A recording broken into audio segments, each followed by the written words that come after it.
accusing the Nigerian Army of war crimes and crimes against humanity. A new report by Amnesty International says members of Nigeria's military tortured, raped and killed civilians during the country's 9-year fight against the Boko Haram insurgency. The military would find these women and girls with Boko Haram and they'd detain them, and when the women and girls would try and explain that they really hadn't been there by choice, they'd been abducted, the soldiers would beat them into silence. In a grueling 89-page report called "They Betrayed Us," Amnesty International describes how women who escaped or were rescued from Boko Haram were then further abused by the army.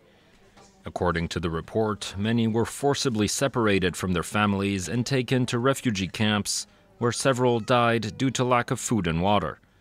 Many of those who survived say they were coerced into performing sexual acts with soldiers.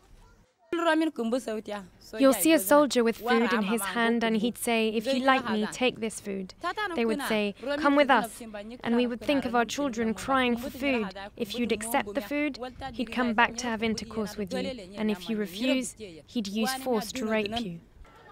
The Nigerian Army has denied the accusations, describing them as false and fictitious, and Nigeria's presidency also said the report lacked credibility. A panel which was set up last year to investigate similar allegations presented its findings to President Muhammadu Buhari in February 2018. These findings were never made public.